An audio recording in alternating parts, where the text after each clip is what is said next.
Hello बच्चों, let's read the question. The question said that standard molar enthalpy of formation of CO2 is equal to, and option first में दे रखा है 0, B में दे रखा है standard molar enthalpy of combustion of carbon graphite, C में दे रखा है standard molar enthalpy of combustion of gaseous carbon, और डी में दे रखा है sum of molar enthalpies of formation of CO and O2। Okay, तो हमसे पूछा जा रहा है बच्चों कि यहाँ पे जो इंथैल्पी का, यहाँ पे जो बेसिकली मोलर इंथैल्पी है ना CO2 का, वो किसके इक्वल होगा।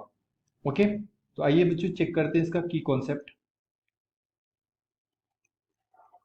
की कॉन्सेप्ट, तो बेसिकली ये क्वेश्चन आया है आपका इंथैल्पी ऑफ फॉर्मेशन से।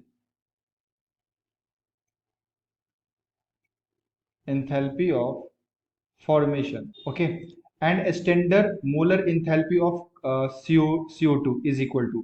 तो बेसिकली यहाँ पे अगर मैं बात करूँ फॉर्मेशन की, CO2 की फॉर्मेशन की, तो ये जो CO2 का फॉर्मेशन होता है, ये होता है basically carbon graphite graphite plus oxygen gas, ठीक है। और CO2 का एक मोल का फॉर्मेशन होगा इसके कॉन्स्टिट्यूएंट्स एलिमेंट से, जो कि मोस्ट स्टेबल होते हैं, ठीक है। जैसे कि कार्बन जो होता है वो ग्रेफाइट फॉर्म में ज्यादा स्टेबल होता है, ऑक्सीजन O2 के फॉर्म में, गैसेस फॉर्म में ज्यादा स्टेबल होते हैं। तो ये कहलाएगा बच्चों, इसका जो हीट कहलाएगा वो कहलाएगा delta H not of formation of CO2। तो बेसिकली अगर मैं बात करूँ यहाँ पे ऑप्शंस की, तो ऑप्शन नंबर फर्स्ट में दे रखा है 0, तो 0 नहीं होगा। 0 इसलिए नहीं होगा क्योंकि यहाँ पे आपका जब भी फॉर्मेशन होगा एक मोल का ना CO2 का, तो वो उसके नेचुरली एलिमेंट के साथ फॉर्म होते हैं, और 0 उसका हम लोग कंसीडर करते हैं जो मोस्ट स्टेबल फॉर्म में हो। लाइक अगर मैं delta H not of formation of H2 की बात करूँ, या फिर मैं delta H not of formation of O2 की बात करूँ, तो ये सब क्या है, H2 एंड O2 इस फॉर्म में मोस्ट स्टेबल है। और जो मोस्ट स्टेबल जिस फॉर्म में होता है उसका स्टैंडर्ड इंथैल्पी का वैल्यू क्या हो जाता है बच्चों, 0 हो जाता है। ओके, तो यहाँ पे 0 कंसीडर नहीं किया जाएगा। ऑप्शन बी में दे रखा है standard molar enthalpy of combustion of carbon graphite. तो जब भी कार्बन ग्रेफाइट का हम लोग कंबशन करेंगे, तो बेसिकली क्या होगा, यहाँ पे हम लोग ने लिया कार्बन ग्रेफाइट और इसका कंबशन किया, तो ऑक्सीजन के प्रेजेंस में इसको जलाते हैं एंड यहाँ से फॉर्मेशन होगा CO2, यहाँ से CO2 का फॉर्मेशन होगा। तो बेसिकली जब भी कार्बन ग्रेफाइट का हम लोग कंबशन करेंगे तो यहाँ से 1 मोल कार्बन डाइऑक्साइड का फॉर्मेशन होगा। तो इसे मैं 1 मोल ऑफ फॉर्मेशन भी बोल सकता हूँ, है ना। फॉर्मेशन ऑफ, इस रिएक्शन को मैं फॉर्मेशन ऑफ कार्बन डाइऑक्साइड भी बोल सकता हूँ, या फिर दूसरी भाषा में क्या बोल सकता हूँ, combustion of carbon graphite, carbon graphite, yes. तो कार्बन ग्रेफाइट का यहाँ पे कंबशन भी हो रहा है और यहाँ पे 1 मोल CO2 का फॉर्मेशन भी हो रहा है। तो यहाँ पे मैं बोल सकता हूँ कि जो delta H not of F होगा फॉर्मेशन ऑफ CO2, ये किसके इक्वल होगा, delta H not of combustion of carbon graphite,